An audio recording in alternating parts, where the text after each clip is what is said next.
At 34 years old, Kobe Bryant is averaging 29.2 points per game, which is second in the NBA. And everyone knows that the Lakers are struggling. So let's take the Lakers' current situation and insert 34-year-old Michael Jordan while removing the 34-year-old Kobe Bryant. Are the Lakers then a playoff team? I'll start with you first, Skip. Are we seriously asking this question? We are asking this question. Who came up with this question? You did. Oh, I did. You did. Thank you. Not only would the Lakers, I mean, it's a joke to even say would they be a playoff team. Mm-hmm. They would definitely be a contender. And I must admit, the more I thought about it last night, I'm the biggest Jordan fan on the planet. Mm-hmm. I admit it. I'm not ashamed of it. The more I thought about it last night, I just think they might win it all with 34-year-old Michael Jordan. Wait a minute. You give Michael Jordan, Dwight Howard, and Gasol, and Steve Nash, and Metta, and Earl Clark, and Jameson, and Jody Meeks, and all of a sudden it would transform into what a lot of people thought it was going to be from the start. Mm-hmm. Oh, this is a Western Conference contender for sure. Mm-hmm. And Stephen A., here's the bottom line to this discussion.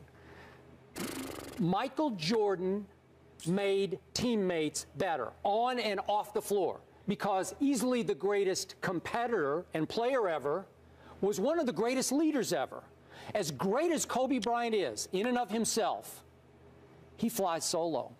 There's no leadership there to me at all. He does not make teammates better, which is why, at this moment, Michael Jordan has taken 119 more shots than anybody else in the entire NBA. Michael Jordan? You mean Kobe? I'm sorry, Kobe Bryant. Yeah. He's taken 119 more shots than anybody else. And even though you keep saying, well, he's hitting X percent of his shots, his team is 17 and 25. How can that be? Because Kobe is Kobe. Kobe lives in his own world. And let's sum this up. 97-98. Michael Jordan took a team with these two guys at center. Luke Longley and Bill Winnington, really? At center? Oh, wow. Have they ever been confused with Dwight Howard? I don't think so. Dennis Rodman was 37 years old that year, really? Ron Harper was 34 years old, really? Scottie Pippen was starting to show a little age at 32 and left the next year and didn't do anything anywhere else in Houston or in Portland. Michael Jordan. Really? Hurry up. Michael Jordan? Are you kidding? That's it. Why are we asking this question? Would they be a playoff team? Yes, they would be a playoff team. First of all, we're asking the question because you brought it up. Secondly, and more importantly, I said I did. Secondly, and more importantly, it's Michael Jordan, so it should require that soliloquy. Now let's get down to bare bones and let's break it down. Skip, I just did. I'm getting ready to break it down. I broke you down. Now, I hope you listen. How you know that they haven't spoken yet? Trust me when I tell you. You can't argue against Michael Jordan. I'm about to. I'm about to. Oh, because this is warm it up, Chris. Are you ready? Are you ready? Lightning might just strike. Look out. Look out. Look out. Look out. Look out. Skip Bayless, there's so much to teach you about the game. Listen up. Come closer. Really? Roll that chair closer because I want you to comprehend. Wait, I want you to comprehend. I only learned my basketball from Michael Jordan. I'm sorry. Come here. I'm sorry. Listen up. Listen up, Skip. I agree with every single word you said about Michael Jordan. The question was, can he do something with this? Meaning the Lakers. Mm-hmm. That's a different ball game. Okay. See, you try to change the argument. I'm bringing you home.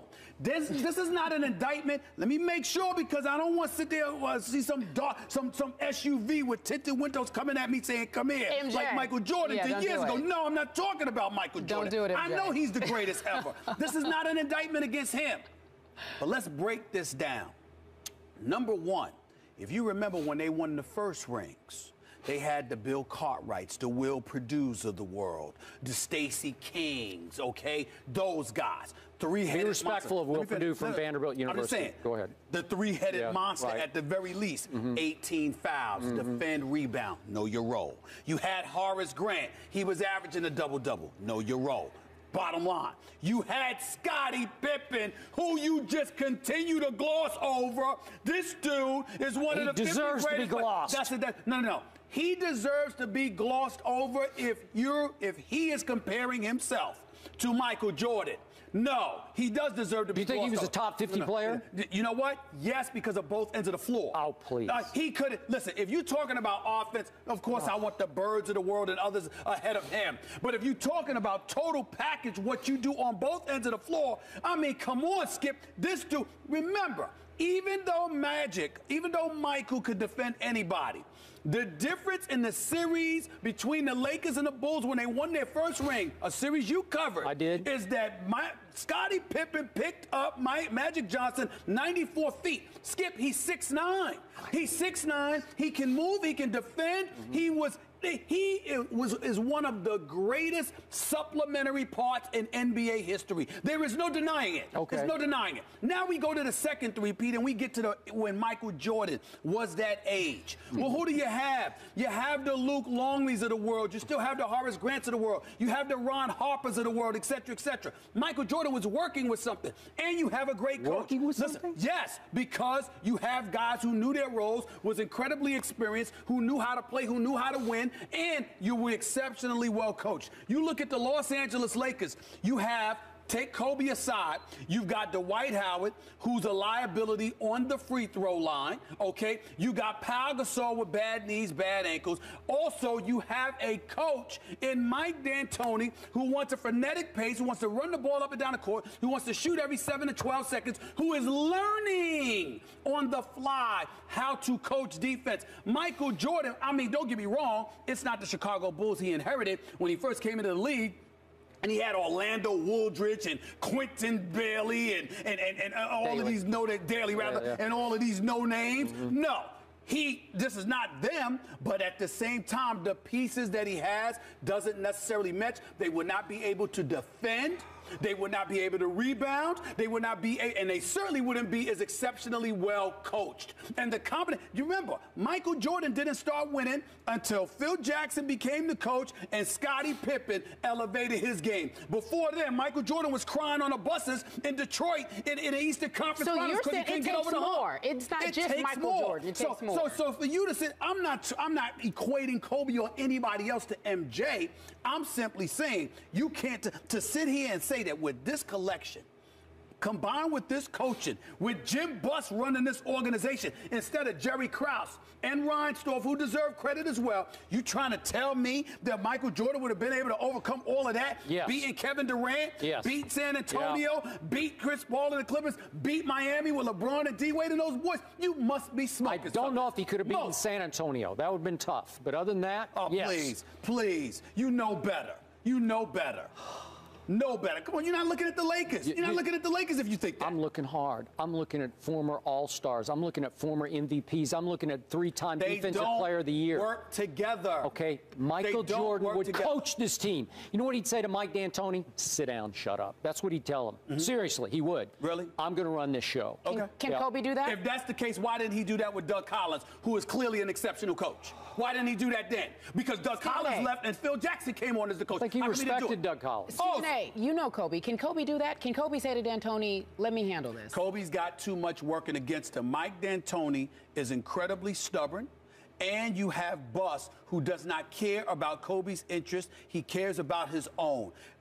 Jim Buss is making decisions based on his personal feelings as opposed to what he knows about the game of basketball. I'm not accusing him of not knowing the game of basketball. I'm accusing him of allowing his personal feelings to usurp his basketball acumen, and it's gotten in the way. That's why he hired Mike D'Antoni. That's why he hired Mike Brown before that instead of Brian Shaw. Okay. And I'm not saying Brian Shaw was better than Mike Brown, because I actually think Mike Brown's a good coach. I'm simply saying it was clear that Kobe wanted Brian Shaw instead of Mike Brown. He didn't think about any of that because Jim Buss was more interested in severing all connection with Phil Jackson than he was in doing what was in the best interest of the Lakers. Right now, with Michael Jordan, this team would be 17-25.